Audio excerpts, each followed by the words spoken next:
Assalamualaikum warahmatullahi wabarakatuh.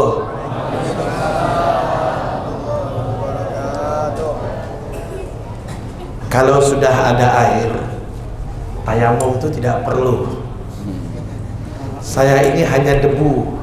Depan saya ini sudah air yang sudah sampaikan sama kita begitu jelas, begitu sangat luar biasa. Yang saya sampaikan di sini insya Allah untuk doa saja, insya Allah ya. Ini saya mau tanya, sebelum saya mulai, saya mau tanya orang-orang lama ini. Orang-orang lama ini pinggangnya masih oke kah? Masih oke? Orang-orang lama pinggangnya masih oke? Kalau masih oke kita lanjut. Masih oke? Tidak ada kata keluhan untuk pinggang ya.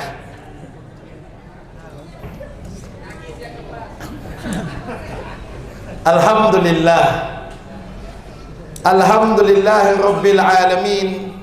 Assalatu wassalamu ala asyrafil anbiya'i wal mursalin sayyidina wa maulana Muhammadin wa ala alihi wa sahbihi wa barik wa sallim ajma'in.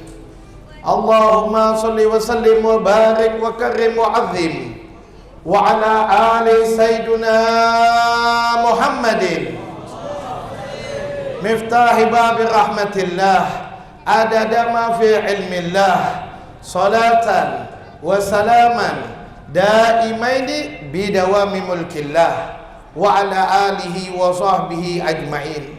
Rabbi israh li sadri wa yassir li amri wahlul 'uqdatam min lisani yafqahu qawli. Pertama-tama yang saya hormati adalah guru kita Ustadz Tasir,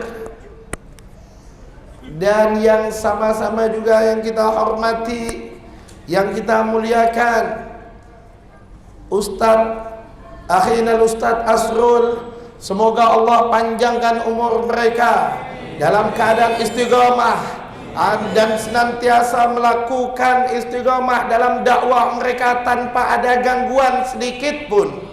Allah jauhkan daripada kesusahan-kesusahan dunia. Allah mudahkan setiap urusan mereka. Allah panjangkan umur dalam ketaatan kepada Allah Subhanahu wa ta'ala. Dan tak lupa juga yang saya hormati orang-orang tua saya, para habaib wal hadirin wal hadirat, yang tak dapat saya sebutkan satu persatu nama antum semua, tapi nama antum ada di dalam hati saya.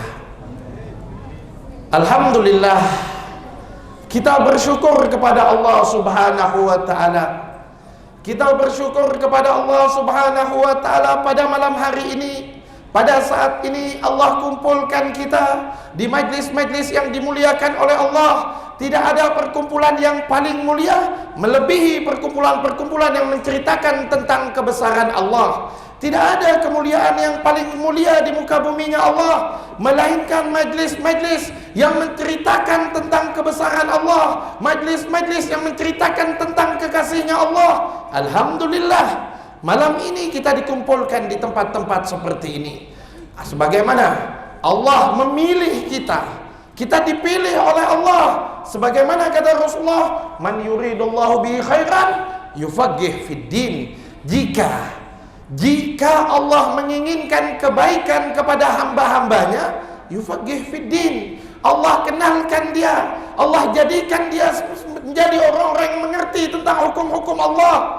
Allah jadikan dia orang-orang yang mengenal tentang syariat Allah. Allah jadikan dia orang-orang yang mengenal tentang halal dan haram. Dan saat ini kita dipilih oleh Allah Subhanahu wa ta'ala.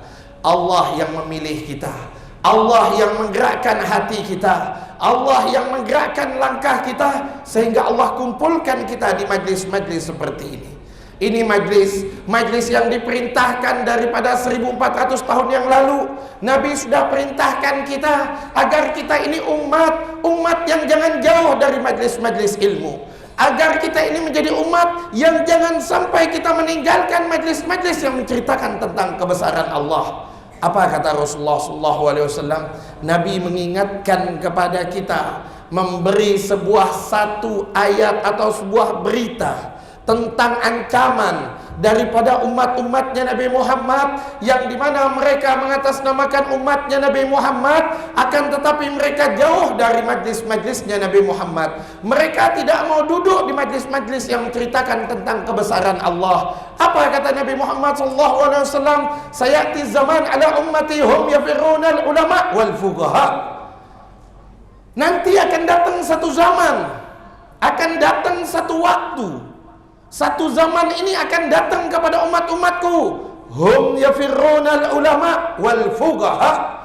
Mereka jauh dari ulama. Mereka tidak mau duduk di majlis-majlisnya para ulama. Mereka tidak mau duduk di majlis-majlis yang menceritakan tentang hukum-hukum Allah. Mereka tidak mau duduk di majlis-majlis yang membicarakan tentang hak dan batil. Tidak mau duduk di majlis-majlis yang menceritakan tentang halal dan haram. Mereka jauh, enggan duduk di majlis ilmu, tidak mau duduk di majlis-majlis ilmu. Apa kata Rasulullah? Kalau itu terjadi kepada mereka, maka akan Allah kirimkan bagi mereka 3 bala, 3 musibah. Akan Allah datangkan kepada mereka yang jauh dari ulama, jauh dari majlis-majlis yang menceritakan tentang kebesaran Allah. Bala yang pertama, musibah yang pertama, Allah cabut keberkahan di dalam rezeki mereka. Dicabut keberkahan, kerja lelah, penat, tapi tidak pernah merasa cukup. Itu bisa menjadi asbab kita jauh dari ulama. Bisa menjadi sebab kita jauh dari majlis-majlis yang menceritakan tentang kebesaran Allah. Bala yang pertama, Allah cabut kebesaran tersebut. Allah cabut keberkahan dalam rezeki kita. Kemudian bala yang kedua, sebab dia jauh dari majlis ulama, jauh dari majlis-majlis yang menceritakan tentang hukum-hukum Allah. Ini jauh, tidak mau hadir, tidak mau duduk, tidak mau berkumpul di majlis yang menceritakan tentang kebesaran Allah. Bala yang kedua, kata Rasulullah, Allah akan kirimkan kepada mereka pemimpin-pemimpin yang akan menzalimi mereka. Adapun bala yang ketiga, kata Rasulullah SAW, sebab dia jauh, tidak mau duduk di majlisnya para ulama, tidak mau berkumpul di majlisnya para ulama, maka bala yang ketiga, kata Rasulullah SAW, tidaklah dia keluar daripada muka bumi ini, tidaklah dia mati, sedangkan matinya dalam keadaan tidak beriman kepada Allah Subhanahu wa ta'ala. Mati meninggalkan dunia, akhir hayat yang tidak beriman kepada Allah Subhanahu wa ta'ala.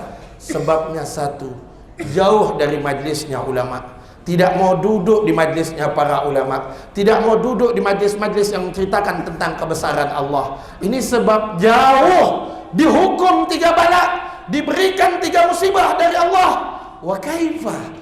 Dan bagaimana kalau di dalam hatinya ada benci kepada para ulama? Bagaimana di dalam hatinya ada kebencian kepada orang-orang yang belajar di majlis-majlis ilmu? Maka lebih dahsyat lagi musibah-musibah tersebut. Sehingga kita hadir di majlis-majlis seperti ini, kita akan mendengarkan tentang hukum-hukum Allah, kita akan mendengarkan tentang bagaimana akhlaknya Nabi Muhammad. Tadi dibacakan daripada Maulid diulami, menceritakan tentang kehidupannya Nabi Muhammad, menceritakan tentang akhlaknya Nabi Muhammad. Sehingga sebagai para pemuda yang banyak hadir saat ini, para pemuda-pemuda ini menjadilah umat-umat yang senantiasa berada di jalannya Nabi Muhammad, senantiasa berada mengikuti akhlaknya Nabi Muhammad. Akhir zaman sekarang kita lihat bagaimana orang sudah kehilangan akhlak.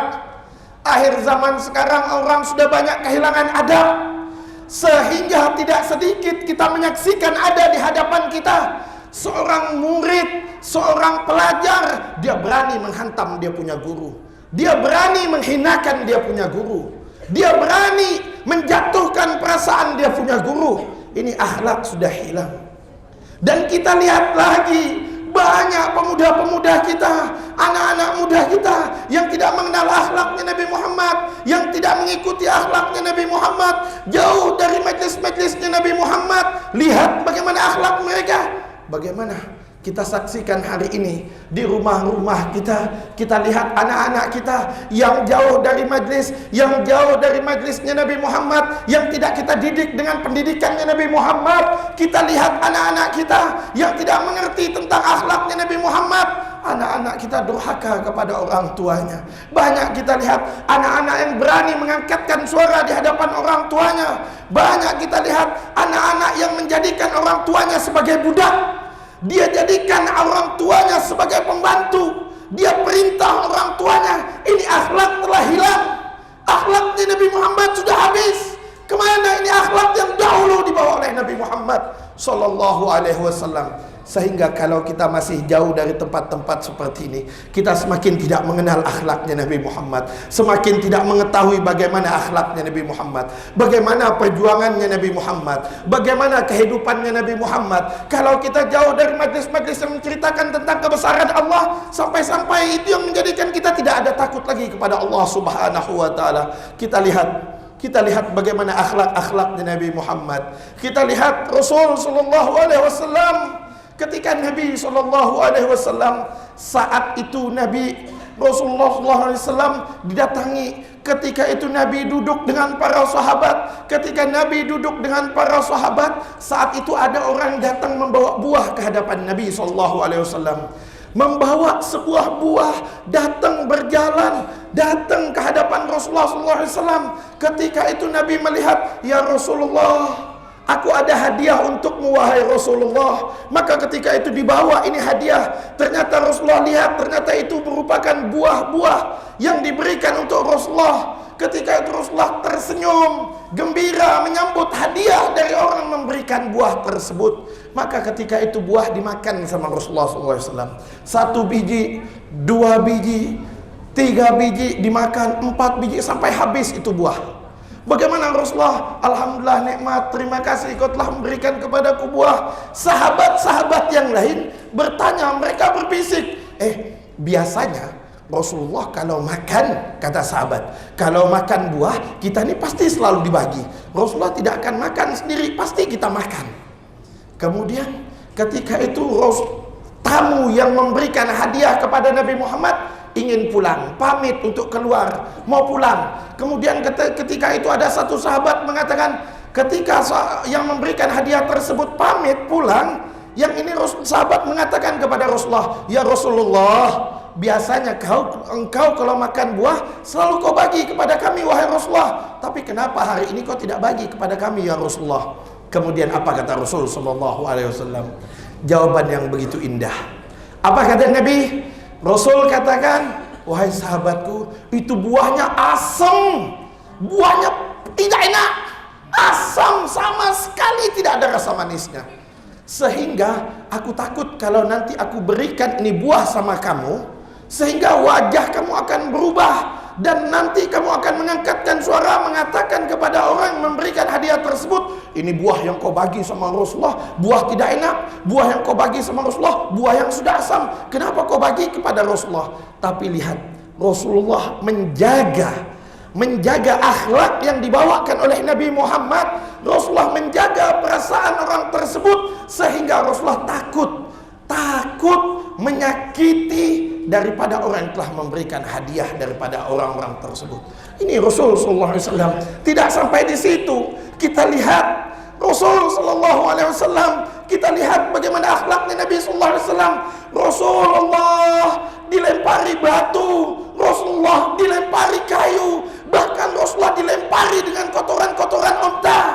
Bahkan ketika itu malaikat penjaga gunung mengatakan, dia Rasulullah, engkau ini wahai Rasulullah, engkau izinkan kepadaku agar aku binasakan mereka dengan gunung-gunung tersebut. Ini Rasulullah dicaci, dimaki, direndahkan, disiksa, dilempar dengan kotoran unta. Rasulullah bahkan dimusuhi. Tapi lihat bagaimana Nabi Sallallahu Alaihi Wasallam lihat membalas daripada siksaan tersebut. Ketika malaikat menawarkan bantuan, yang biasanya yang kita tahu, setiap sesuatu yang terkena, sesuatu yang menyakiti hati kita, kita akan marah. Setiap sesuatu yang menyakiti hati kita, kita akan kecewa. Tapi itu tidak berlaku kepada Nabi Muhammad SAW. Lihat, ketika malaikat menawarkan sebuah bantuan untuk menghancurkan mereka, untuk membinasakan mereka, apa kata Nabi Muhammad? Nabi Muhammad mengangkatkan tangan, Allahumma di qaumin fa innahum la ya'lamun. Ya Allah, jangan sakiti mereka ya Allah. Jangan siksa mereka ya Allah. Jangan biarkan mereka binasa ya Allah. Fa innahum la ya'lamun. Berikan petunjuk kepada mereka ya Allah, karena mereka adalah golongan-golongan yang belum mengetahui ya Allah. Ya Allah, biarkan nanti dari sulbi-sulbi mereka ya Allah yang akan beriman kepadamu ya Allah, jangan celakakan mereka, jangan binasakan mereka, jangan hancurkan mereka ya Allah. Didoakan sama Rasulullah sallallahu alaihi wasallam. Ini akhlak yang sepatutnya kita menjadikan sebuah contoh yang dibawa oleh Nabi Muhammad. Siapa lagi yang kita mau jadikan sebuah contoh? Siapa lagi yang kita mau ikuti kalau bukan Nabi Muhammad? Dari mana kita mengenal pendidikannya Nabi Muhammad kalau kita tidak mau duduk di majlisnya Nabi Muhammad? Jangan katakan cinta kepada Nabi Muhammad, jangan katakan rindu kepada Nabi Muhammad ketika di majlis-majlisnya Nabi Muhammad ada majlis yang menceritakan tentang akhlaknya Nabi Muhammad, menceritakan tentang kehidupannya Nabi Muhammad, tapi kita jauh dari majlis tersebut. Jangan katakan kita sebagai umat yang rindu kepada Nabi Muhammad. Semua yang kita ungkapkan adalah dusta karena sebab kita jauh dari majlisnya Nabi Muhammad sallallahu alaihi wasallam. Tidak sampai di situ. Diceritakan, lihat mereka para ulama yang mengambil akhlak yang dibawa oleh Nabi Muhammad. Kita ambil satu cerita yang dikisahkan oleh Al-Habib Ali Al-Jufri. Beliau menceritakan, yang beliau ceritakan tentang guru beliau Al-Habib Abdul Qadir bin Ahmad As-Saggaf. Al-Habib Abdul Qadir bin Ahmad As-Saggaf ketika itu dijemput. Beliau seorang ulama yang masyhur pada zamannya. Ketika itu beliau dijemput untuk makan ke satu rumah. Ketika beliau dijemput makan ke satu rumah, ketika itu orang tuan rumah yang menjemput Habib Abdul Qadir bin Ahmad As-Saggaf sangat gembira, sangat senang. Kenapa? Yang datang ke rumahnya adalah seorang ulama yang masyhur, ulama yang masya Allah, orang soleh, masyhur, terkenal pada zamannya. Bahkan ketika itu dia sangat gembira menyambut kedatangan Habib Abdul Qadir. Dia sediakan makanan-makanan yang sangat istimewa, karena saat itu dia bergembira, yang dia sambut adalah tamu yang masya Allah, orang soleh, bahkan ulama yang masyhur. Dia gembira menyambut. Saking gembiranya Habib Abdul Qadir pun tersenyum melihat dia. Selepas makan bersama, ini tuan rumah sangat gembira, sangat senang, sangat gembira ketika menyambut daripada tamu yang hadir datang ke rumahnya. Selepas makan cerita-cerita, kemudian Habib Abdul Qadir bin Ahmad As-Saggaf pamit untuk pulang. Ketika beliau pamit untuk pulang, ketika itu tuan rumah mengantar beliau sampai masuk ke dalam kereta. Diantar Habib Abdul Qadir sampai ke dalam kereta, dan saat itu Habib Ali Al-Jufri berada di kursi belakang, duduk di belakang dalam kereta tersebut. Habib Ali duduk bertepatan dengan di belakang Habib Abdul Qadir bin Ahmad As-Saggaf. Ketika itu ketika kereta berjalan dengan jarak sudah kiloan meter, berapa km sudah jalan perjalanan yang sudah sangat jauh. Kemudian apa kata Habib Abdul Qadir? Wahai Ali, kira-kira kalau kita berhenti saat ini, kita berhenti di sini, tuan rumah nampak kita apa tidak? Kemudian Habib Ali mengatakan, oh Habib, tidak, mereka tidak akan lihat kita, ini jalannya sudah sangat jauh. Mereka mengikuti kita apa tidak? Tidak Habib, sudah sangat jauh. Kalau sudah sangat jauh, biarkan, stop dulu kita di sini. Ketika stop, ketika itu, wahai Ali, kata Habib Abdul Qadir bin Ahmad As-Saggaf, wahai Ali, tolong bukakan pintu. Ketika dibuka, Habib Ali Jufri turun dari mobil, dari kereta, kemudian membuka daripada pintu kereta pas berhadapan dengan Habib Abdul Qadir. Dibuka itu pintu, keluar darah dari tangan Habib Abdul Qadir bin Ahmad As-Saggaf. Tangan begitu banyak darah, ternyata tangan beliau terjepit di pintu tersebut.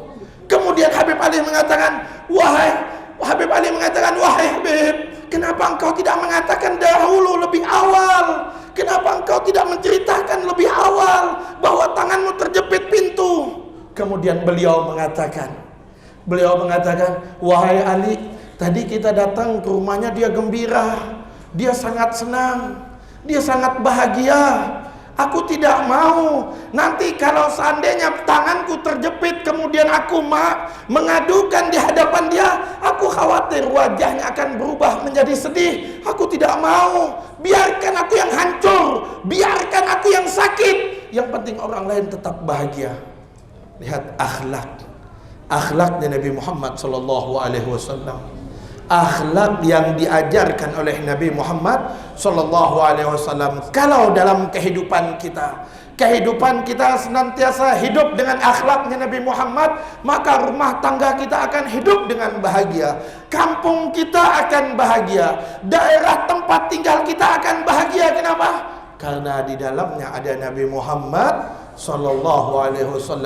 Nabi Muhammad adalah makhluk yang paling cinta kepada kita. Sebelum kita mengatakan cinta kepada Nabi Muhammad, sebelum kita menangis untuk Nabi Muhammad, sebelum kita mengatakan rindu kepada Nabi Muhammad sudah lebih dahulu mengatakan cinta kepada kita.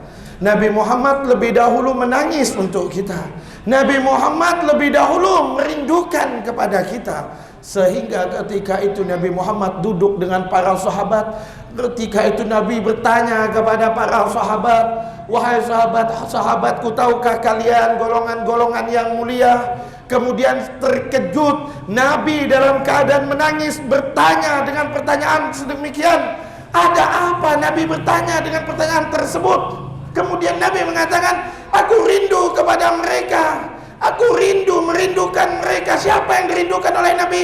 Aku rindu kepada mereka. Mereka tidak pernah melihat aku, mereka tidak pernah duduk bersama aku, akan tetapi mereka beriman kepadaku. Yang dirindukan Nabi adalah kita. Yang disebut Rasulullah di hadapan para sahabat adalah kita yang mengatasnamakan sebagai umat. Sehingga Rasulullah mengatakan, tuba liman yarani wa amana bih, wa tuba liman lam yarani wa amana bih. Beruntung orang-orang yang melihatku dan mereka beriman kepadaku. Wa tuba dan beruntung mereka tidak pernah melihat aku, akan tetapi mereka beriman kepadaku, kata Rasulullah SAW. Lihat cintanya Nabi SAW.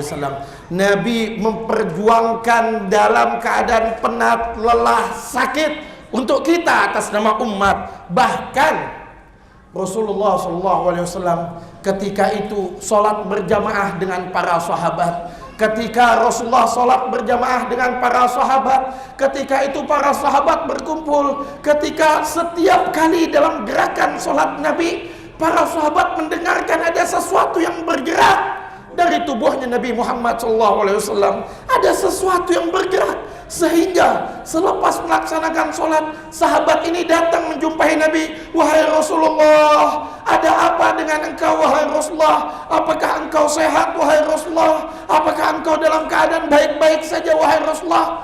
Rasulullah SAW mengatakan di hadapan para sahabat dalam keadaan tersenyum. Rasulullah mengatakan, iya, aku dalam keadaan sehat. Aku dalam keadaan sehat, alhamdulillah. Aku masih sehat, kata Nabi SAW. Akan tetapi ya Rasulullah, setiap kali engkau melaksanakan sholat, kemudian setiap kali gerakan daripada gerakan sholat tersebut, kami mendengar ada sesuatu yang bergerak di dalam tubuhmu, hai Rasulullah.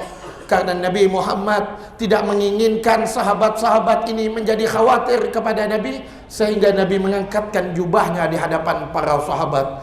Ternyata saat itu apa yang dilihat oleh para sahabat? Para sahabat-sahabat menyaksikan dia ada dalam perut Nabi di hadapan tersebut. Ketika Nabi mengangkatkan jubah, para sahabat melihat di perut Nabi ada 3 biji batu yang mengganjal perut Rasulullah. Batu tersebut mengganjal perut Nabi. Kemudian sahabat bertanya, ya Rasulullah, untuk apa itu batu wahai Rasulullah? Kemudian Nabi mengatakan, sudah 3 hari aku tidak makan, sehingga aku ganjal ini batu supaya aku bisa menahan daripada laparku.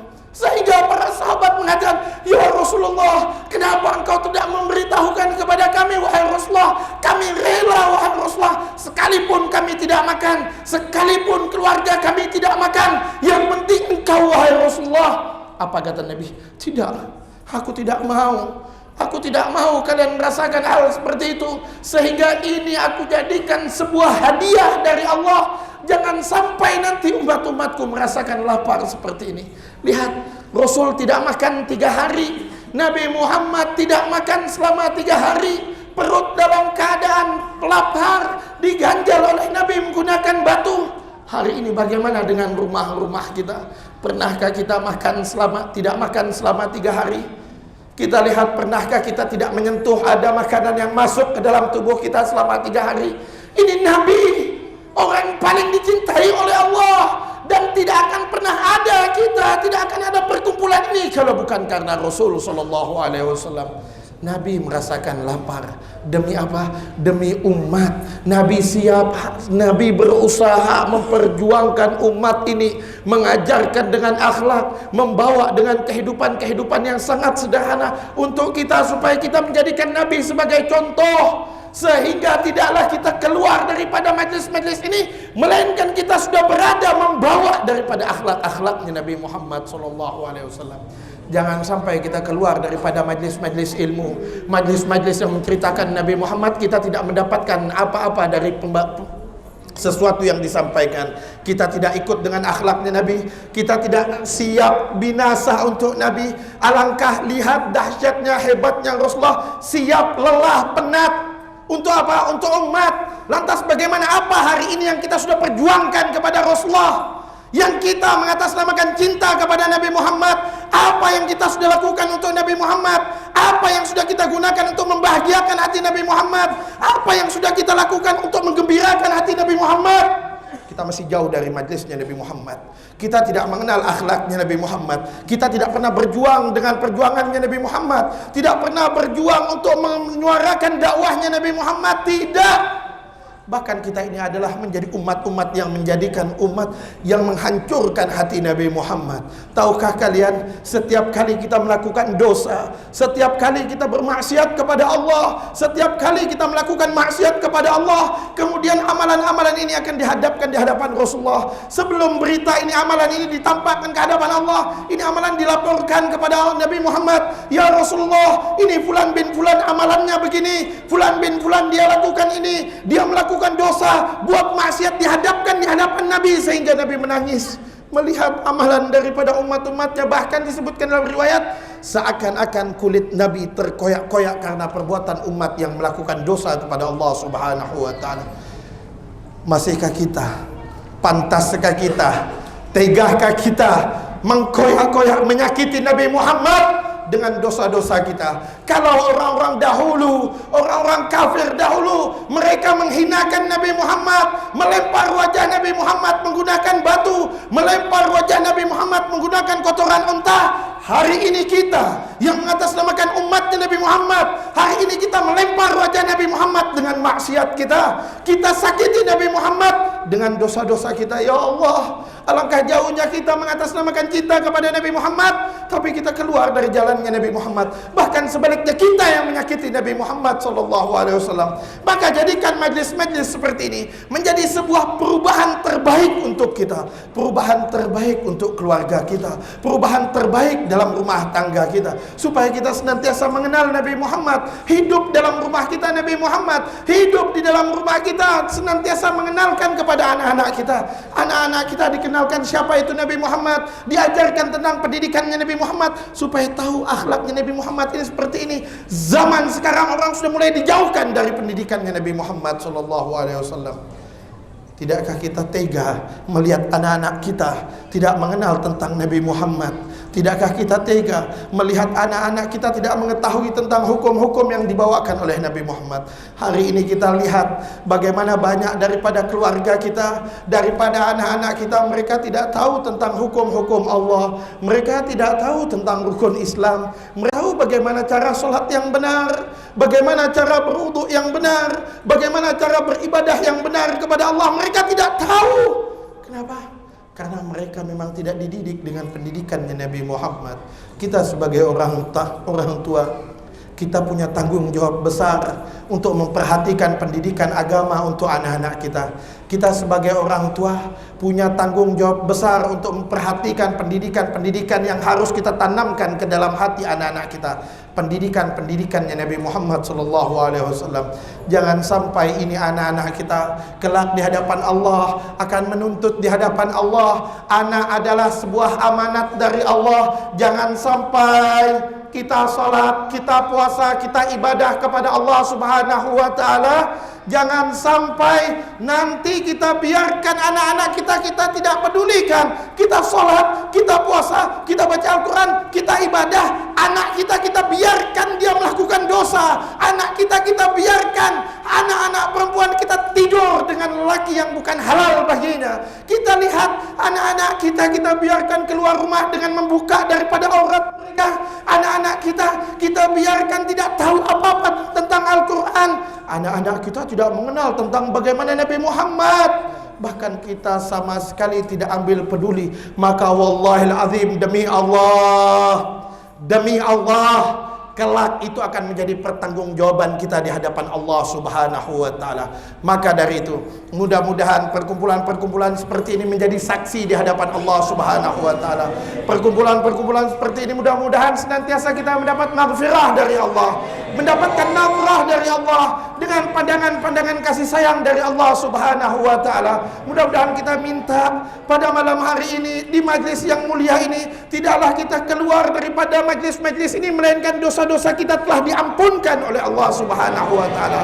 Yang hari ini melakukan maksiat, hari ini dengan dia duduk di majlis ini, dia sadar akan dosanya, dia sadar terhadap maksiatnya, mengubah dirinya menjadi keadaan yang lebih baik. Mudah-mudahan yang hari ini orang tua kita, saudara-saudara kita, orang yang kita sayangi dalam keadaan sakit, mudah-mudahan diangkat penyakitnya oleh Allah. Mudah-mudahan kita dan mereka orang yang kita cintai dipanjangkan umur oleh Allah dalam keadaan taat kepada Allah, dalam keadaan istiqamah beribadah kepada Allah Subhanahu wa taala. Ya muhawwil qulub, hawwil halana ila ahsanil hal.